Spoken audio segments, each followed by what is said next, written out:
Everyone, this is me Sadia है और मैं आपके लिए लेकर आई हूँ एक और रीडिंग जो कि होगी उन लोगों के लिए जो जानना चाह रहे हैं कि क्या आप अपने लाइफ पार्टनर से मिल चुके हो, हाँ या ना। तो ये रीडिंग चेक कर सकते हो।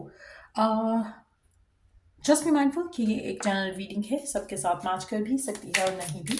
सो जो बातें जो मैसेजेस मैच करते हैं उन मैसेजेस को पिक करो और बाकी सबको छोड़ दो।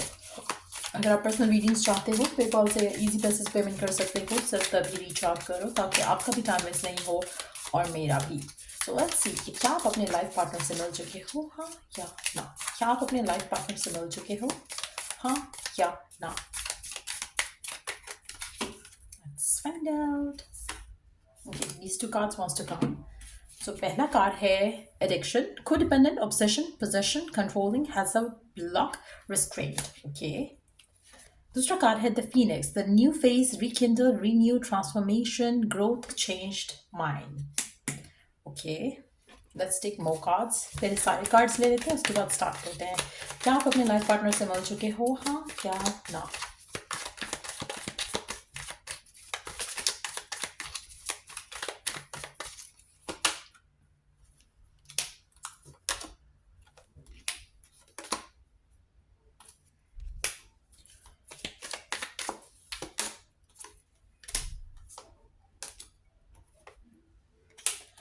अच्छा, मेजॉरिटी लोगों के लिए the answer is a big yes. I can say that very clearly. आप में से मेजॉरिटी लोगों के लिए आपका करंट पर्सन या करंट रिलेशनशिप या रीसेंट रिलेशनशिप एक ऐसा रिलेशनशिप था जहाँ पर बहुत ज़्यादा हार्ट ब्रेक आपने डील किया हो सकता है। इस इंसान के साथ जो भी आपका लाइफ पार्टनर है उसके साथ आपने बहुत ज़्यादा हार्ट ब्रेक डील किया हो सकता है। आप में से मेजॉरिटी लोगों के लिए आपका रिलेशनशिप को डिपेंडेंट था, हेल्थी रिलेशनशिप नहीं था। आप में से मेजॉरिटी लोगों के लिए आपका अगर ऐसे पर्सन के साथ एक रिलेशनशिप है जहाँ पर आप दोनों का एक हेल्दी कनेक्शन नहीं है, जहाँ पर हो सकता है कि फिजिकल रिलेशनशिप हो लेकिन इमोशनल इंटीमेसी नहीं है, तो मुझे लगता है कि ये रिलेशनशिप एंड होगा। लेकिन चांसेस काफ़ी स्ट्रांग है कि इसी पर्सन से आपकी शादी हो। The reason is not gonna be what you are thinking.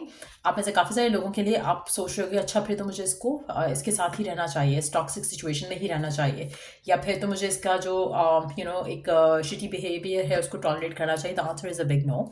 आप में से मेजॉरिटी लोगों के लिए ये जो भी पर्सन है जिससे जिससे आपकी शादी होनी है इज समबडी जिसके साथ आपका एक साइकिल रहेगा, उसके बाद साइकिल ख़त्म हो जाएगा।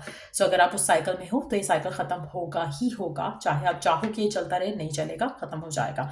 आप में से मेजॉरिटी लोगों के लिए जब ये साइकिल ख़त्म होगा उसके बाद there will be a reunion जो कि आपके और आपके पर्सन के दरमियान में होगी, और वो रीयूनियन जो है वो तब होगी जब ये पर्सन कंप्लीटली ट्रांसफॉर्म हो चुका होगा, आप कंप्लीटली ट्रांसफॉर्म हो चुके होगे। So it might take years of time जब आप दोनों का पैचअप हो और ये कनेक्शन जो है वो शादी की तरफ लीड करे। आप में से मेजॉरिटी लोगों के लिए मुझे लगता है कि आपका जो रिलेशनशिप है, इक्वेशन है इस इंसान के साथ, वो हेल्थी नहीं है।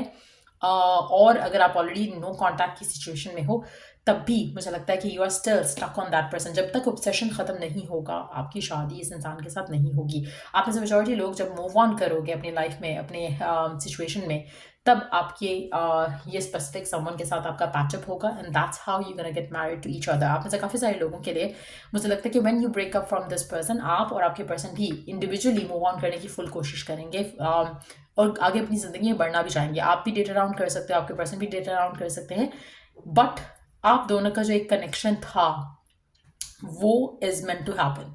और ये रियलाइजेशन बहुत साल के बाद आपको और आपके पर्सन को होगी। आप में से मेजॉरिटी लोगों के लिए मुझे लगता है कि आपका खुद का बदलना वो भी इस कनेक्शन के थ्रू ही है, आपके पर्सन का बदलना वो भी इसी कनेक्शन के थ्रू है। आप जब तक साथ रहोगे इनिशियली फर्स्ट गो में, तब तक आपका कनेक्शन जो है वो हमेशा स्ट्रगल करेगा। There will be an ending जहाँ पर आपका कनेक्शन और इस इंसान का कनेक्शन कंप्लीटली ख़त्म होगा। तब एक वो फेज आएगा आपकी ज़िंदगी में जब आप सोचोगे कि you have moved past the past, you have moved on from this person. तब ये पर्सन आपकी ज़िंदगी में वापस आएगा और तब ये भी इसी माइंडसेट में होगा कि they have moved on from you. एक नया चैप्टर फ्रॉम द स्क्रैच आप दोनों स्टार्ट करोगे और वो चैप्टर बेस्ड होगा फ्रेंडशिप के ऊपर, वो चैप्टर बेस्ड होगा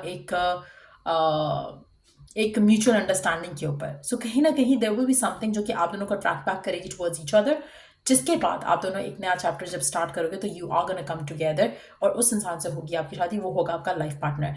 अभी जो करंट सिचुएशन है आप में से मेजॉरिटी लोगों के लिए, you are either in a toxic relationship इस इंसान के साथ, या फिर आप इस कनेक्शन को ख़त्म करके आगे बढ़ने की कोशिश कर रहे हो और किसी भी रिलेशनशिप को आगे लेकर जाना चाहते हो, but that relationship is not gonna work. आप में से मेजॉरिटी लोगों के लिए आपका लाइफ पार्टनर वही है जिसके साथ आपका ये टॉक्सिक कनेक्शन रहेगा। और उसके बाद आप अपने पूरे एक नए वर्जन को एक्सप्लोर करोगे और उस वर्जन को एक्सप्लोर करने के बाद आपकी ज़िंदगी में ये पर्सन वापस आएगा, आपकी तरफ एक्शन लेगा। आप में से मेजॉरिटी लोगों के लिए आपका जो स्पेसिफिक समवन है, चाहे लड़का है या लड़की, वो आपकी तरफ एक्शन लेगा, आप उसकी तरफ एक्शन नहीं लोगे।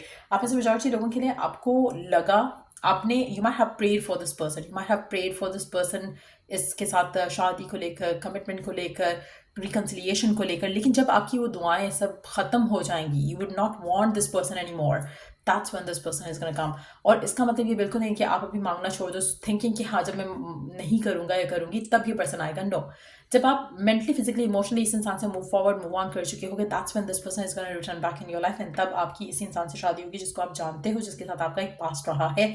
लेकिन जो गुड पार्ट है वो ये है कि ना आप वैसे होगे ना ये पर्सन वैसा होगा जैसा कि इनिशियली आप दोनों थे। You would have moved on, moved forward. तब ये जो है वो आपका रिकन्सिलिएशन या यूनियन होते मैं देख रही हूँ यहाँ पर। सो मेजॉरिटी लोगों के लिए यस, जिससे भी आपकी शादी होनी है, जिससे भी आपका रिश्ता ताल्लुक बनना है, yes you already know this person. और आप में से कुछ लोग शायद राइट नाउ नो कांटेक्ट में हो सकते हो इस इंसान के साथ, और कुछ लोग स्टिल इस इंसान को चेज आफ्टर कर रहे हो।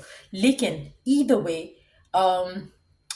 अभी this connection will still need some more time. So let's see कि कितना टाइम लग सकता है इस सिचुएशन को अनफोल्ड होने में।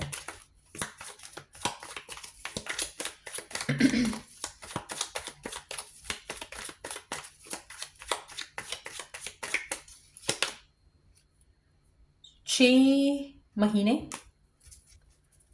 महीने स्टिल फ्रॉम नाउ ऑनवर्ड्स लग सकते हैं इस सिचुएशन को इम्प्रूव होने में। 6 का कार्ड अगेन है, so we do have 2 6s here.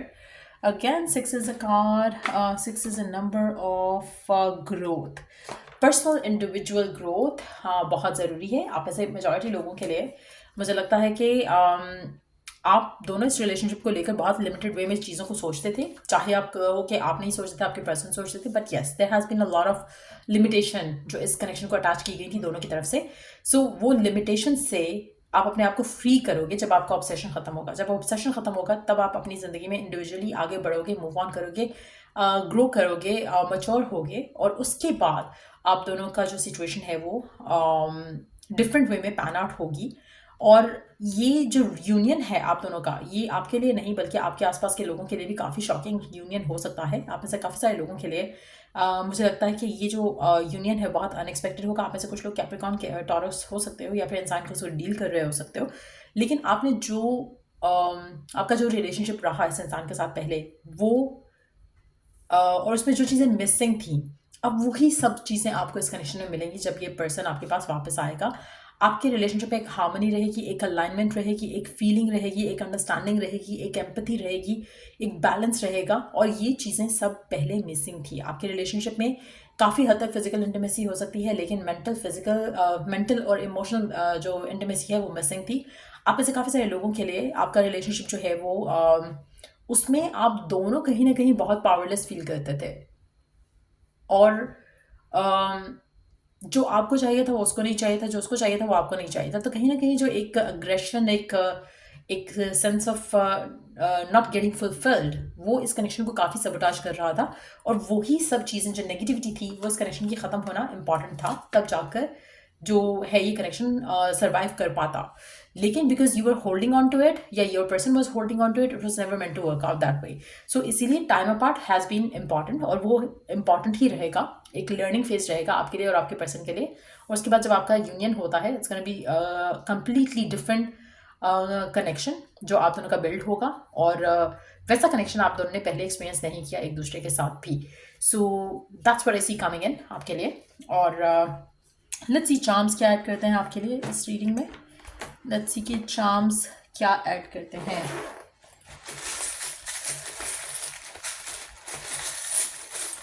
Let's see charms क्या ऐड करते हैं आपके लिए।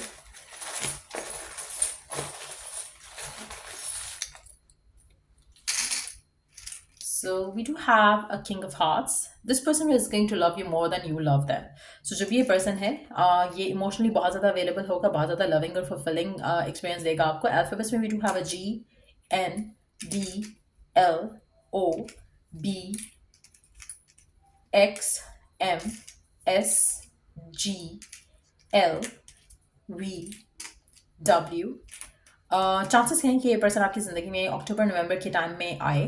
आपका रिलेशनशिप इस इंसान के साथ बहुत ही ब्यूटिफुली आगे ग्रो करता हुआ बढ़ेगा और you will be happy and एक स्पिरिचुअल कनेक्शन आप फील करोगे इस इंसान के साथ, जो कि शायद पहले भी करते थे, लेकिन it was more like on a soul level, लेकिन you never experience that soulfulness in your connection. तो वो सोलफुलनेस आप इस रिलेशनशिप में अपने पर्सन के साथ फील कर सकोगे. सो ये है रीडिंग आप लोगों की. अगर आपको इस रीडिंग से हेल्प मिला हो, गाइडेंस मिला हो, तो लाइक शेयर सब्सक्राइब जरूर करो. Till I do the next reading आप लोगों के लिए, टेक केयर. एंड अगर पर्सनलाइज सर्विसेज चाहिए तो check the description box. Till I do the next read, take care and bye.